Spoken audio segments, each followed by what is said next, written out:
नमस्कार, जोहार। आप सभी झारखंड वासियों का हमारे YouTube channel Jharkhand news update पर स्वागत है। हमारे इस YouTube चैनल के माध्यम से झारखंड राज्य की हर छोटी बड़ी महत्वपूर्ण खबरों को आप तक सरल और सटीक रूप में प्रस्तुत किया जाता है।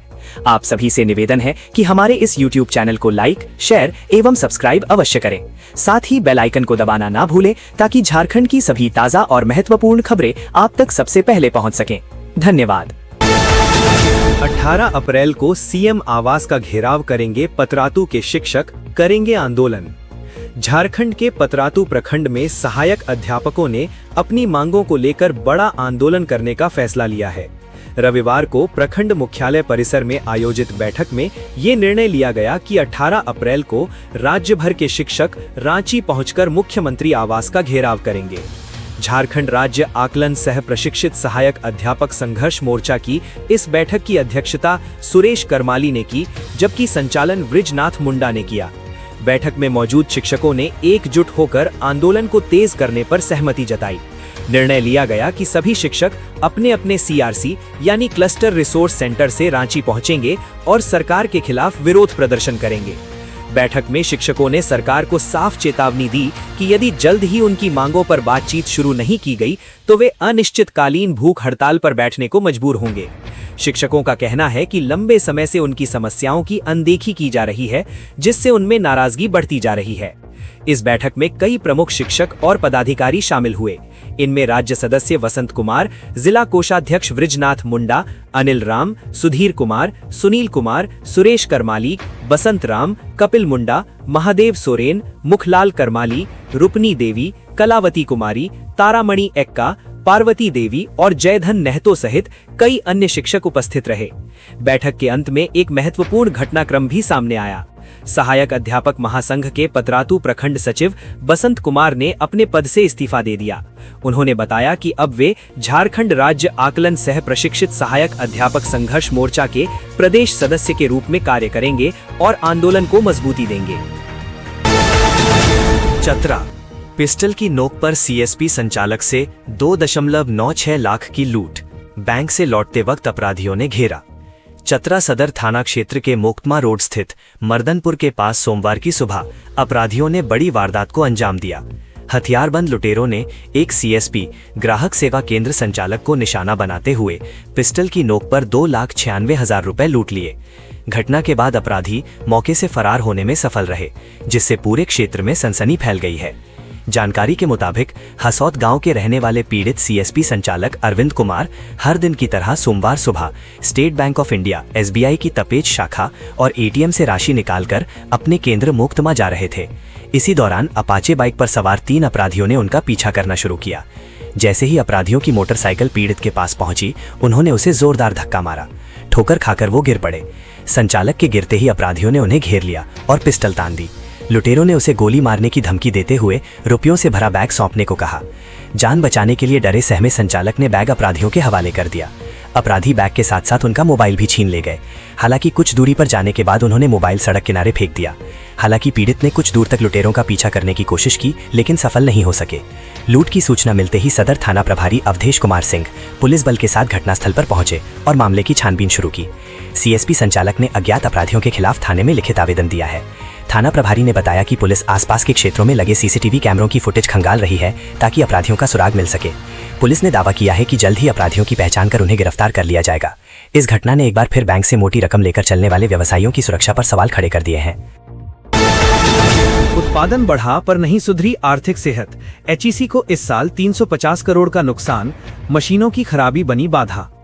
रांची के HEC में चालू वित्तीय वर्ष 2025-26 के दौरान उत्पादन में सकारात्मक बढ़ोतरी दर्ज की गई है। उपलब्ध आंकड़ों के अनुसार HEC के तीनों प्लांटों ने मिलकर इस वर्ष करीब 57 करोड़ रुपए का उत्पादन किया है, जो पिछले वित्तीय वर्ष 2024-25 के 39 करोड़ रुपए के मुकाबले काफी बेहतर है। वहीं यदि प्रोजेक्ट डिवीजन को भी जोड़ दिया जाए तो HEC का कुल उत्पादन लगभग 172 करोड़ रुपए तक पहुंच गया है। हालांकि उत्पादन में यह वृद्धि कंपनी की बिगड़ती आर्थिक सेहत को सुधारने के लिए नाकाफी साबित हो रही है। उत्पादन में वृद्धि के सुखद संकेत के बावजूद HEC लगातार घाटे के दलदल में धंसता जा रहा है। मौजूदा वित्तीय वर्ष 2025-26 में कंपनी को अब तक 350 करोड़ रुपए से अधिक का घाटा हो चुका है। सबसे चिंताजनक बात यह है कि एचईसी का पिछले वर्षों का कुल घाटा अब 2500 करोड़ रुपए के पार पहुंच गया है। पिछले 7 वर्षों से लगातार घाटे में रहने के कारण कंपनी की कार्यशील पूंजी यानी वर्किंग कैपिटल पूरी तरह समाप्त हो चुकी है, जिससे इसकी वित्तीय स्थिति दिन प्रतिदिन और अधिक कमजोर होती जा रही है। ट्रेन में बेटिकट चलने वाले सावधान, झारखंड के इस स्टेशन गप से धर लेते हैं टीटी भी 284 धराए।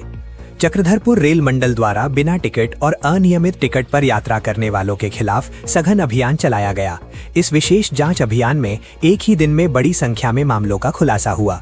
रेलवे की इस कार्रवाई से बेटिकट यात्रियों में हड़कंप मच गया है।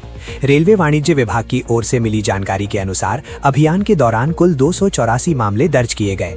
इनमें बिना टिकट यात्रा, अनियमित टिकट और बिना बुक किए गए सामान से जुड़े मामले शामिल हैं। ये आंकड़ा दर्शाता है कि बड़ी संख्या में यात्री नियमों की अनदेखी कर रहे थे। अभियान के तहत पकड़े गए यात्रियों से कुल 2,34,320 रुपए जुर्माना वसूला गया। रेलवे अधिकारियों ने स्पष्ट किया कि ये कार्रवाई केवल राजस्व बढ़ाने के लिए नहीं, बल्कि नियमों का पालन सुनिश्चित करने के उद्देश्य से की गई है। अभियान को प्रभावी बनाने के लिए टिकट जांच कर्मियों के साथ रेलवे सुरक्षा बल आरपीएफ को भी तैनात किया गया था। इससे नियमों का सख्ती से पालन सुनिश्चित किया जा सका और किसी भी तरह की अव्यवस्था को रोका गया। केवल टिकट जांच ही नहीं, बल्कि स्वच्छता नियमों के उल्लंघन और धूम्रपान करने वालों पर भी कार्रवाई की गई। रेलवे परिसर में गंदगी फैलाने और प्रतिबंधित गतिविधियों में शामिल लोगों से भी जुर्माना वसूला गया। रेलवे का मुख्य उद्देश्य यात्रियों को वैध टिकट लेकर यात्रा करने के लिए प्रेरित करना है। इसके लिए लगातार जागरूकता अभियान भी चलाए जा रहे हैं।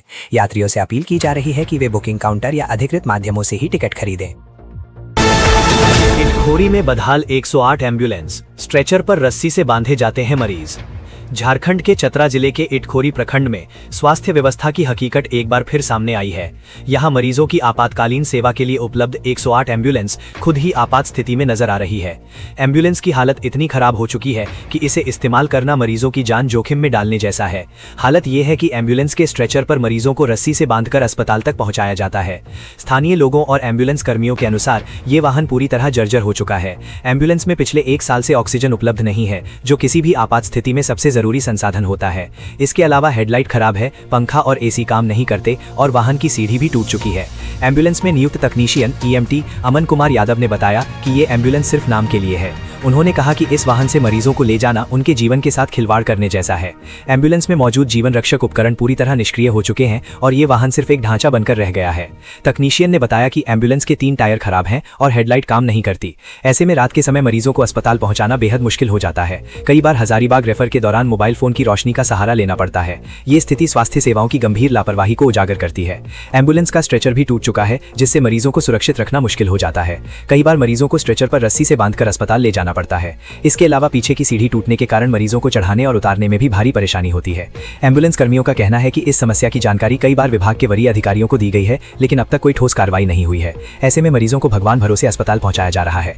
इस मामले में सामुदायिक स्वास्थ्य केंद्र के प्रभारी चिकित्सा पदाधिकारी डॉक्टर सुमित जायसवाल ने कहा कि 108 एम्बुलेंस उनके अधीन नहीं आती है। ये सेवा राज्य स्तर से संचालित होती है और इसकी देखरेख की जिम्मेदारी राज्य मुख्यालय की है। गुमला में कानून का चला डंडा, मासूम से दरिंदगी के दोषी गोपी लोहरा को 20 साल की जेल। कोर्ट ने सुनाया सख्त फैसला।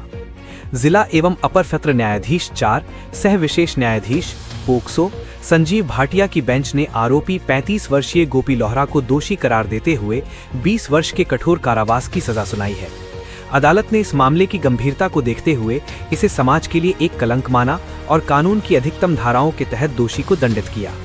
ये घटना 5 फरवरी 2024 की शाम करीब 6:15 की है, जब सदान बुकमा निवासी गोपी लोहरा ने उस समय मासूम का अपहरण कर लिया था, जब वो अपने दोस्तों के साथ गांव में ही खेल रही थी। बच्ची के साथ खेल रहे उसके 3-4 दोस्तों ने तुरंत घर जाकर इसकी जानकारी उसकी मां को दी। डरी हुई उसकी मां करीब 1 घंटे तक अपनी बच्ची को इधर उधर ढूंढती रही। इस दौरान उनका सामना जंगल की ओर से लौट रहे गोपी लोहरा से हो गई। गोपी लोहरा ने अपनी हैवानियत की बात पीड़ित की मां के सामने ही कबूल कर ली। उसने धमकी देते हुए उससे कहा कि उसने ही बच्ची के साथ गलत किया है और यदि पुलिस को इसकी जानकारी दी गई तो वो पूरे परिवार को जान से मार देगा। इस धमकी के बाद वो जंगल की ओर भाग निकला। हालांकि पीड़िता की मां ने हिम्मत दिखाते हुए गांव के एक व्यक्ति को पूरी बात बताई और पुलिस को सूचना दी, जिसके बाद 6 फरवरी 2024 की रात चैनपुर थाना में कांड संख्या 07/2024 के तहत प्राथमिकी दर्ज की गई। न्यायालय ने दोनों पक्षों की दलीलें सुनने और साक्ष्यों के आधार पर गोपी लोहरा को कड़ी सजा सुनाई। आईपीसी की धारा 363 अपहरण के तहत उसे 7 वर्ष का कारावास और 10,000 रुपए जुर्माना लगाया गया है। वहीं पोक्सो एक्ट की धारा 6 के तहत उसे 20 वर्ष के कठोर कारावास और 10,000 रुपए जुर्माने की सजा सुनाई गई है।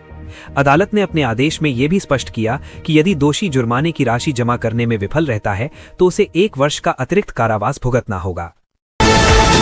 पलामू के जीएलए कॉलेज में भूदाता गणेश लाल अग्रवाल की प्रतिमा का सौंदर्यीकरण अध्यापकों ने किया माल्यार्पण। पलामू के गणेश लाल अग्रवाल जीएलए कॉलेज परिसर में स्थापित भूदाता स्वर्गीय गणेश लाल अग्रवाल की प्रतिमा का सौंदर्यीकरण कर उन्हें भावपूर्ण श्रद्धांजलि दी गई। इस पहल को कॉलेज की प्राचार्य डॉक्टर जसबीर बग्गा ने अपने निजी खर्च से पूरा कराया, जो शिक्षा और संस्थान के प्रति उनकी प्रतिबद्धता को दर्शाता है। कॉलेज की प्राचार्य डॉक्टर जसबीर बग्गा ने प्रतिमा के जीर्णोद्धार का जिम्मा खुद उठाते हुए इसे नया स्वरूप दिया। वर्षों से रंग रोगन के अभाव में प्रतिमा फीकी पड़ गई थी, जिससे उसकी भव्यता प्रभावित हो रही थी। सौंदर्यीकरण के बाद अब प्रतिमा पहले से अधिक आकर्षक और प्रेरणादायक दिख रही है। इस कार्य ने कॉलेज परिवार के बीच एक सकारात्मक संदेश भी दिया है कि अपने इतिहास और विरासत का सम्मान करना कितना जरूरी है। सोमवार को आयोजित कार्यक्रम में कॉलेज के प्राचार्य, सभी विभागों के शिक्षक, शिक्षकेतर कर्मचारी और छात्र छात्राओं ने प्रतिमा पर माल्यार्पण कर भूदाता को नमन किया। इस दौरान पूरा परिसर श्रद्धा और सम्मान के भाव से सराबोर नजर आया। उपस्थित लोगों ने गणेश लाल अग्रवाल के योगदान को याद करते हुए उनके आदर्शों पर चलने का संकल्प भी लिया। कार्यक्रम के दौरान डॉक्टर बग्गा ने कहा कि स्वर्गीय गणेश लाल अग्रवाल ने 15 अगस्त 1954 को 84 एकड़ भूमि दान कर इस महाविद्यालय की स्थापना में महत्वपूर्ण भूमिका निभाई थी। उनकी दूरदर्शी सोच के कारण आज पलामू प्रमंडल के हजारों छात्र छात्राएं उच्च शिक्षा प्राप्त कर देश और राज्य के विभिन्न महत्वपूर्ण पदों पर कार्यरत हैं। उनका ये योगदान शिक्षा के क्षेत्र में अमूल्य और प्रेरणादायक माना जाता है। सरायकेला में छऊ की सतरंगी छटा, राजकीय चैत्र पर्व का भव्य समापन, कलाकारों ने बिखेरा अपनी कला का जादू। सरायकेला के स्थानीय बिरसा मुंडा स्टेडियम में कला संस्कृति एवं पर्यटन विभाग तथा जिला प्रशासन के संयुक्त तत्वावधान में आयोजित चैत्र पर्व का रंगारंग समापन हो गया। समापन समारोह का मुख्य आकर्षण रात्रि जागरण के दौरान प्रस्तुत किया गया सरायकेला शैली का छऊ नृत्य रहा। कार्यक्रम की शुरुआत मंगलाचरण के साथ हुई, जिसके बाद राजकीय छऊ कला केंद्र, केदार आर्ट सेंटर और कुशकारवा छऊ केंद्र के कलाकारों ने रात भर अपनी कला की सतरंगी छटा बिखेरी। छऊ की अद्भुत प्रस्तुतियों को देखने के लिए स्टेडियम में दर्शकों की भारी भीड़ उमड़ी रही। कार्यक्रम में मुख्य अतिथि के रूप में फैमिली जज वीरेश कुमार, जिब अध्यक्ष सोनाराम बोदरा और नगर पंचायत अध्यक्ष मनोज चौधरी उपस्थित थे। मौके पर सोनाराम बोदरा ने कहा कि सरायकेला खरसावां झारखंड की सांस्कृतिक राजधानी है, जहां छऊ की तीनों शैलियां सरायकेला, खरसावां और मानभूम जीवित हैं। उन्होंने जोर देकर कहा कि यहाँ के कलाकारों ने विदेशों में भी भारत का मान बढ़ाया है और इस धरोहर को संजोना हम सभी का दायित्व है। नगर पंचायत अध्यक्ष मनोज चौधरी ने भी प्रशासनिक अधिकारियों का आभार व्यक्त करते हुए कलाकारों को उचित मंच प्रदान करने की प्रतिबद्धता दोहराई। महोत्सव के समापन पर विभिन्न शैलियों के विजेता ग्रामीण छऊ दलों को पुरस्कृत किया गया। सरायकेला शैली में नवयुवक संघ छऊ नृत्य क्लब भंडारी साई ने प्रथम स्थान प्राप्त किया, जबकि मानभूम शैली में झारखंड विकास परिषद उदाटांड और खरसावां शैली में छऊ नृत्य कला केंद्र खरसावां पहले स्थान पर रहे।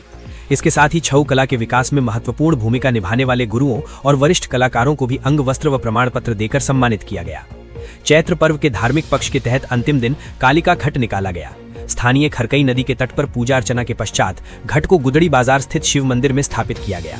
इस धार्मिक अनुष्ठान के साथ ही चैत्र पर्व का आध्यात्मिक पक्ष भी पूर्णता की ओर बढ़ा। मंगलवार को पाठ संक्रांति घट के साथ इस ऐतिहासिक पर्व का विधिवत समापन होगा। इस अवसर पर एडीसी कुमार जयवर्धन, एसडीओ अभिनव प्रकाश और कला केंद्र की निदेशक यश्मिता सिंह सहित कई आला अधिकारी मौजूद थे। झारखंड में मंगलवार को पूरे धूमधाम से मनाया जाएगा सतुआन। जाने परंपरा, महत्व और पूजा विधि। भारत त्योहारों का देश है, जहां हर पर्व का अपना विशेष महत्व होता है। ये पर्व न केवल धार्मिक आस्था से जुड़े होते हैं, बल्कि प्रकृति और मौसम के बदलाव का भी संकेत देते हैं। ऐसा ही एक महत्वपूर्ण लोक पर्व है सतुआन, जिसे विशेष रूप से बिहार के मिथिला और आसपास के क्षेत्रों में बड़े श्रद्धा और उत्साह के साथ मनाया जाता है। वर्ष 2026 में ये पर्व 14 अप्रैल यानी मंगलवार को मनाया जा रहा है, जो गर्मी की शुरुआत का प्रतीक भी है। झारखंड में भी मंगलवार को सतुआन का पर्व पूरे धूमधाम से मनाया जाएगा। सतुआन पर्व का संबंध मुख्य रूप से नई फसल और मौसम परिवर्तन से है। ये वो समय होता है जब सर्दी समाप्त होकर गर्मी की शुरुआत होती है। इस दौरान शरीर को ठंडक देने वाले खाद्य पदार्थों की आवश्यकता बढ़ जाती है। इसलिए इस पर्व पर सत्तू का विशेष महत्व होता है, जो भुने चने से बनता है।